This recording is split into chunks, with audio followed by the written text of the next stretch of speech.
Hello friends, ഒരു fantastic healthy റെസിപ്പിയാണ് ഇന്ന് ഞാൻ ചെയ്യാൻ പോകുന്നത്. നമ്മുടെ ഫുഡ് ഐറ്റംസിൽ ഒത്തിരി പ്രോട്ടീൻ റിച്ച് ആയ കുറേ ധാന്യങ്ങളുണ്ട്. അതിൽ ഒന്നാണ് ഈ പച്ചപ്പയർ, പിന്നൊന്ന് കറുത്ത തൊലി കളയാത്ത ഉഴുന്ന്. ഇത് രണ്ടും ഉപയോഗിച്ച് തീർത്തും അരി ഉപേക്ഷിച്ചുകൊണ്ട്, അതായത് അരി ഒട്ടും തന്നെ ഞാൻ ഉപയോഗിക്കാതെ ഇവിടെ ഒരു ഇഡ്ഡലി ചെയ്യാൻ പോവുകയാണ്. അതിന് സൈഡ് ഡിഷായി കാരസാരമായി ഒരു പച്ചമുളക് ചമ്മന്തിയും. ഇതിൻ്റെ കോമ്പിനേഷൻ പിന്നെ പറയണ്ട. നമുക്കപ്പോൾ ഇതെങ്ങനെയാണ് ചെയ്യണമെന്ന് നോക്കാം. ഇതിനായി 4 കപ്പ് പച്ചപ്പയർ, 1/4 കപ്പ് തൊലിയുള്ള ഉഴുന്ന്, കറുത്ത ഉഴുന്നില്ലേ അത്, പിന്നെ 1 സ്പൂൺ ഉലുവ എന്നിവ നന്നായി കഴുകി 4 മണിക്കൂർ, കുറഞ്ഞത് 4 മണിക്കൂറെങ്കിലും കുതിരാനിടുക. അപ്പോൾ ഞാനിവിടെ 4 മണിക്കൂർ കഴിഞ്ഞിട്ടുണ്ട് കേട്ടോ. ഞാൻ നേരത്തെ ഇട്ട് വെച്ചതാണ്.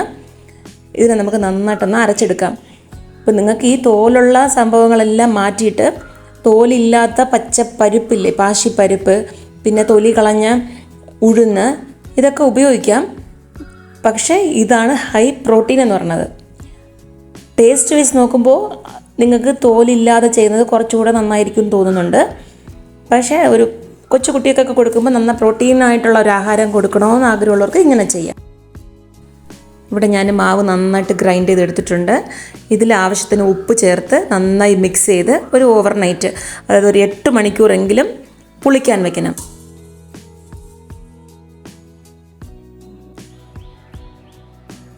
ഇപ്പോൾ ഇത് നെക്സ്റ്റ് മോർണിംഗ് ആണ്. ഇത് എങ്ങനെയാണെന്ന് നോക്കാം.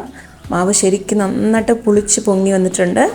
ഇത് നമുക്കൊരു തവി കൊണ്ട് നന്നായി ഒന്ന് മിക്സ് ചെയ്ത് കൊടുത്തിട്ട്, സാധാരണ ഇഡ്ഡലി നമ്മൾ കോരി ഒഴിക്കാറില്ലേ തട്ടിൽ, അതുപോലെ ഓരോന്നിൽ ആ തട്ടിൽ കോരി ഒഴിച്ച് ഇഡ്ഡലി വേവിച്ചെടുക്കേണ്ടതാണ്. നല്ല പൂ പോലെ ഇരിക്കും, നന്നായിട്ട് ഇളകി വരികയും ചെയ്യും. ഇതെല്ലാവരും ഒന്ന് ട്രൈ ചെയ്ത് നോക്കണേ. പിന്നെ നമുക്കിപ്പോൾ ഇതിന് ആവശ്യമായ ഒരു ചമ്മന്തി ചെയ്ത് നോക്കാം. ഈ പാശിപ്പരിപ്പ് ഇഡ്ഡലിക്ക് ഈ പച്ചമുളക് ചട്നി തന്നെയാണ് സൂപ്പർ കോമ്പിനേഷൻ, മറ്റേത് ചട്നിയേക്കാളും.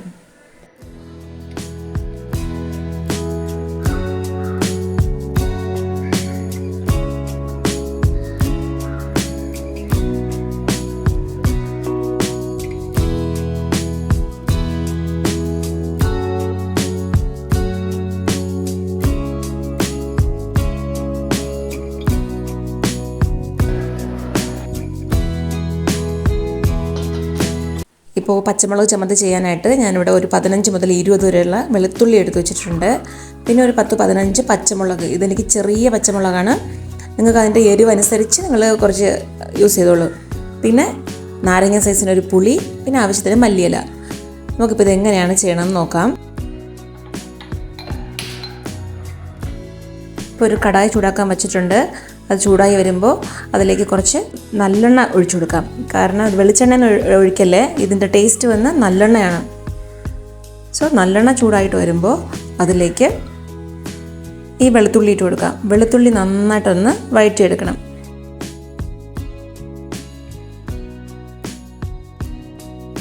ഇപ്പോൾ പച്ചമുളക് ഇട്ട് കൊടുക്കാം. പച്ചമുളകും അതിനോടൊപ്പം ചേർന്ന് നന്നായിട്ടൊന്ന് വഴണ്ട് വരുമ്പോൾ പുളി ഇട്ട് കൊടുക്കാം.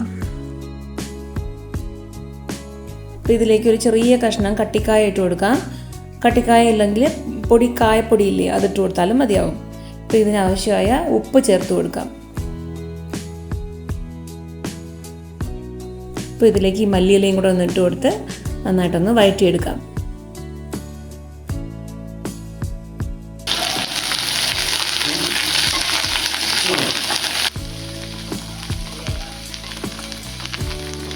നമുക്കിപ്പോൾ ഇതിനൊരു മിക്സിയുടെ ജാറിലോട്ട് മാറ്റിയിട്ട് നന്നായിട്ട് പേസ്റ്റ് രൂപത്തിലായിട്ട് അരച്ചെടുക്കാം. ഒട്ടും തന്നെ വെള്ളം ചേർക്കേണ്ട ആവശ്യമില്ല. നല്ല തിക്ക് പേസ്റ്റായിട്ട് അരച്ചെടുക്കാം. ഇതെല്ലാവരും ഒന്ന് ചെയ്ത് നോക്കണം. എല്ലാവർക്കും ഇഷ്ടപ്പെടും. കാരണം ഇത് സാധാരണ നമ്മളെ ഈ അരിദോശയൊക്കെ ഇല്ലേ, ദോശ അരി ഇഡ്ഡലിക്കൊക്കെ ചേരും. എന്നാലും ഈ ഇഡ്ഡലി പാശിപ്പരിപ്പ് ഇഡ്ഡലിക്കാണ് ഇത് കോമ്പിനേഷൻ എന്ന് വെച്ചാൽ അങ്ങനെ ഇരിക്കും. എല്ലാവരും ഒന്ന് ചെയ്ത് നോക്കണം കേട്ടോ. എനിക്കിപ്പോഴേ വായിൽ വെള്ളം ഊർന്നു. ഇതിലൊട്ടും തന്നെ വേസ്റ്റ് ചെയ്യാൻ ഒന്നുമില്ല. ഇത് കംപ്ലീറ്റായിട്ട് കൈ കൊണ്ട് അങ്ങനെ ഒഴിച്ചെടുക്കാം. ഞാൻ പിന്നെ ലാസ്റ്റിൽ കുറച്ച് വെള്ളം ഒഴിച്ച് ആ ജാറിനെ ഒന്ന് ചെറുതായിട്ട് കഴുകി എടുത്തിട്ടുണ്ട്. കാരണം എനിക്കതിനെ വേസ്റ്റ് ചെയ്യാൻ മനസ്സ് വന്നില്ല.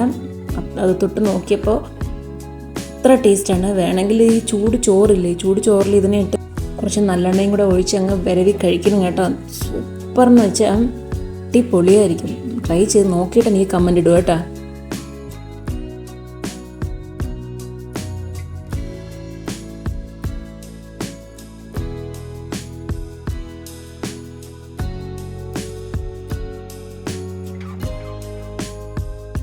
അപ്പോൾ ഇതിന് ചെറുതായിട്ടൊരു താളിപ്പ് വേണം.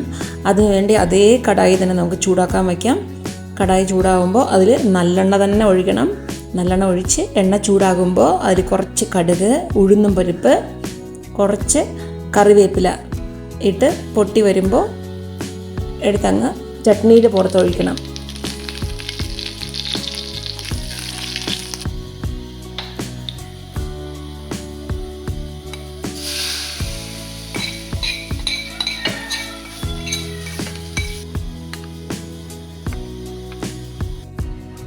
ഇതേ സമയം നമുക്ക് ഇഡ്ഡലിയും വെന്ത് കിട്ടിയിട്ടുണ്ട്. നമുക്ക് ഇഡ്ഡലിയും നല്ല തണുത്തതിന് ശേഷം വേറെ പ്ലേറ്റിലോട്ട് മാറ്റി വയ്ക്കാം. അത് സോഫ്റ്റായിട്ട് എനിക്ക് ഇളകി വന്നിട്ടുണ്ട്.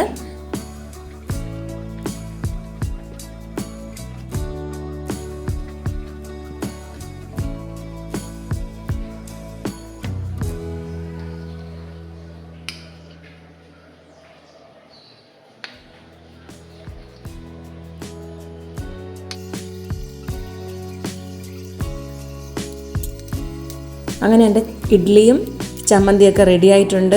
ഇത് വെറും ഇഡ്ഡലിയല്ല, വെരി ഹെൽത്തി ആൻഡ് ടേസ്റ്റി ഇഡ്ഡലിയാണ്. പ്രോട്ടീൻ റിച്ച് ഇഡ്ഡലിയാണ്. നല്ല സോഫ്റ്റ് ആയിട്ടുണ്ട്. എല്ലാവരും ഒന്ന് ചെയ്ത് നോക്കൂ. അപ്പോൾ നമുക്കിതിനെ ഒന്ന് കഴിച്ച് നോക്കാം. നിങ്ങൾക്ക് വേണമെങ്കിൽ ഈ കളർ ഇഷ്ടപ്പെട്ടില്ല എന്നുണ്ടെങ്കിൽ നിങ്ങൾക്ക് വേണമെങ്കിൽ സാധാരണ തൊലിയില്ലാതെ പാശിപ്പരിപ്പും ഉഴുന്നും കൊണ്ട് നിങ്ങൾക്ക് വേണമെങ്കിൽ ചെയ്ത് നോക്കാം. പിന്നെ 1 സ്പൂൺ ഉലുവ കൂടെ. അപ്പോൾ ഞാനിവിടെ ഒട്ടും തന്നെ അരി ഉപയോഗിക്കാതെ നല്ലൊരു ഹെൽത്തി ഇഡ്ഡലിയും ചട്നിയും ഒക്കെ ഉണ്ടാക്കി വെച്ചിട്ടുണ്ട്. അപ്പോൾ എൻ്റെ വീഡിയോ ഇഷ്ടപ്പെട്ടുവെങ്കിൽ ലൈക്ക് ചെയ്യൂ, ഷെയർ ചെയ്യൂ, കമൻറ്റ് ചെയ്യൂ, സബ്സ്ക്രൈബ് ചെയ്യൂ. നമുക്ക് വീണ്ടും അടുത്ത വീഡിയോയിൽ കാണും വരെ ബൈ ഫോർ നൗ.